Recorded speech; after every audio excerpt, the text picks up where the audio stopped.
Hello fellow shapers. It's a bit of a brisk morning, very clear and the sun's shining, just not really feeling that warmth, but I am feeling that wind. But that said, we're going to carry on with our tree identification series, and this week it's the goat willow.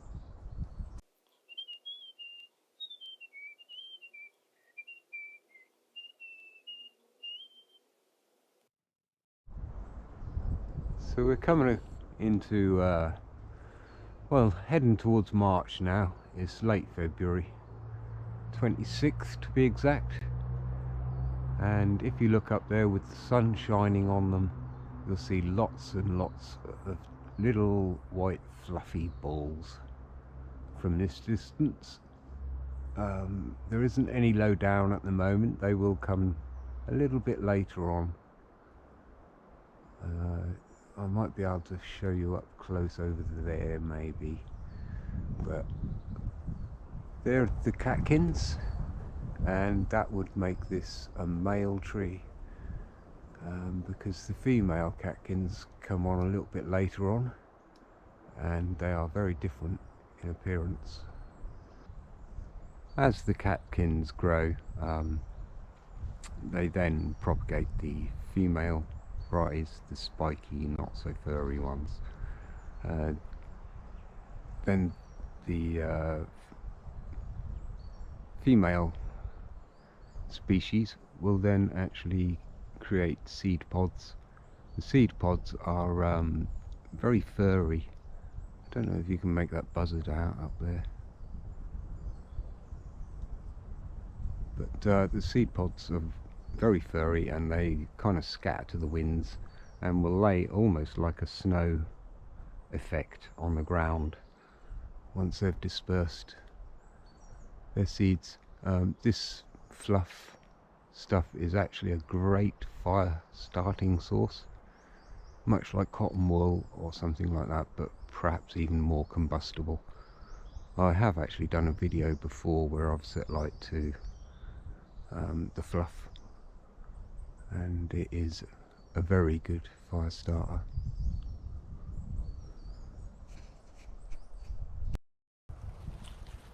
Unlike all the other willows, the goat willow is quite happy to grow without so much water.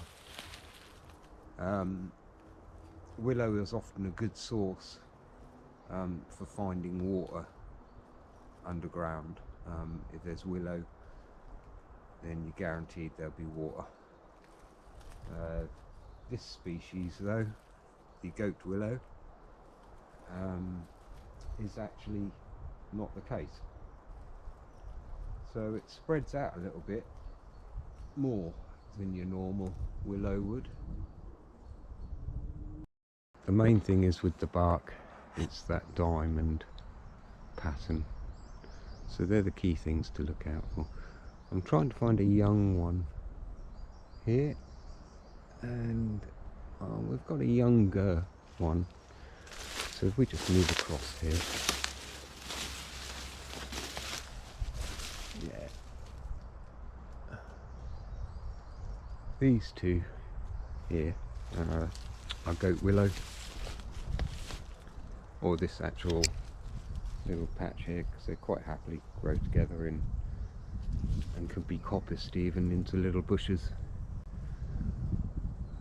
So in the younger bark,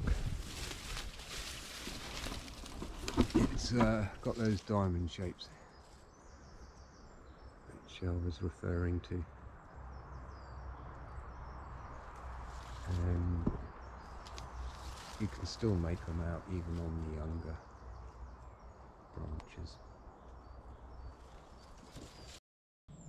Goat willow does have some handy properties, one of which is on the young growth. You can actually chew on the ends of the twigs, and it acts exactly as an aspirin would.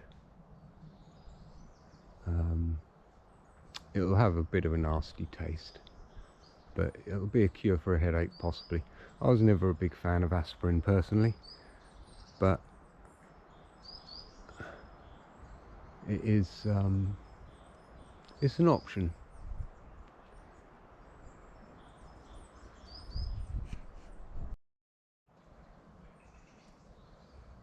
So if we move on to the leaf, we are basically talking, it's twice its width in length, so 2 times that. You see that isn't too far out, so that's a good indication as to the size of the leaf. It will be ovular, and also the end will always look like someone's crimped it, squeezed it like that sort of thing. It's alternate structure on the back. With the stems, it's alternate,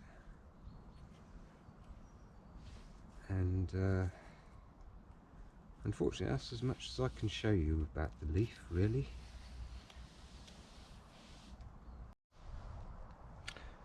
Incidentally, if you look on the ground around the trees and whatnot, you get so much of an idea of what's going on as well. Here is a previous tree that I've told you how to spot. Lucky enough to find one of these to give you a good shot of, but that's spruce, the Sitka spruce tree, and that's the size of the cones. The Norway spruce would be considerably larger, so that's a way of telling that. Anyway, we're not here about those, but also on a side note, there is a little alder cone. They really do hang on. That this is still on its branch, and we are now February and nearly March, and that's still not letting go of that cone. A great indication for, again, a tree that I've shown you how to identify, the alder. Quick scan around, just looking behind me, and you can see the alder right there. In fact, it's nearly all alder around that way, and there you can see the Sitka spruce with its distinctive branch pattern, really, and the scaly bark. So this is a great little area, really, because it is actually covered a few of my trees, because there's the ash over there, tell by its colour more than anything, I think. And yeah, also the goat willow is here. So this is a very diverse little patch around this way. We've even got some snowdrops over the back there, and daffodils.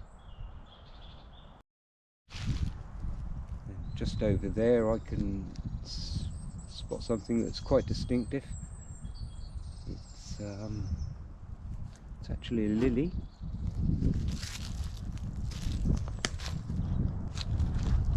It's the cuckoo point. Now, I'm not going to get too friendly with this one, because it's not really a very friendly plant. If you look at the, get a close up so you know what you're looking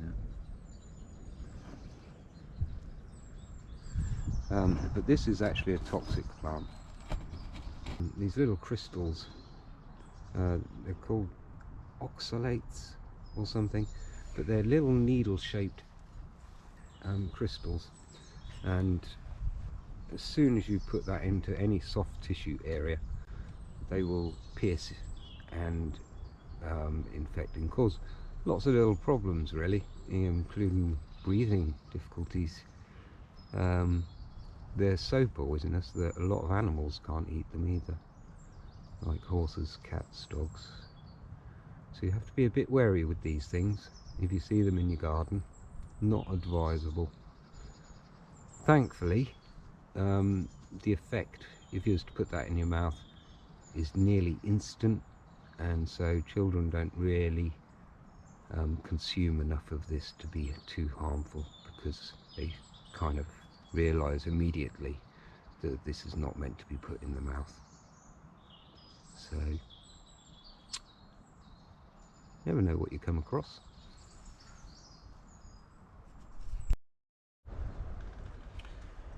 So, as you might imagine, there's quite a lot of mythology and stories behind it, but I shall just concentrate on just a few, really. I always like the Greek mythology. It's just interesting. It's a little bit imaginative, but it's interesting. So, apparently the goat Willow was used by a witch stroke nurse who was the servant of Zeus. So Zeus had a nurse, and she would make, I guess, potions, wands, something witchcrafty to heal Zeus with, which is a fair comment. Also, the aspirin side of it was in 1896, I believe, by a Felix Hoffman. But if you think that it was being used to heal Zeus in Greek mythology, that's quite a long time before 1896. And I think that they knew the benefits of this wood. By chewing a little bit of the wood, it could relieve some pain in the form of aspirin. So I think that's debatable who discovered aspirin, to be fair. He puts his name onto it, but yeah, he was a German chap. Quite an interesting story if you want to follow him up. But yeah, Hoffman. Mr. Hoffman.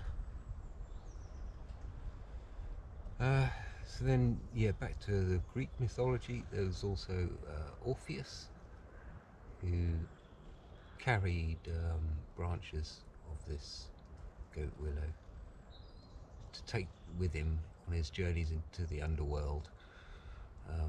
Well, they were called adventures, really. Adventures in the underworld. Quite interesting. There's room for a movie there. I'm not sure that swinging a bit of wood around has the same effect, but, you know, journey through the underworld and everything. Yeah. So, again, it's to ward off evil. Another tradition was to put some goat willow over your door, outside your door, and that's quite common amongst cultures, to ward off evils. And that'll just about do, I think, for the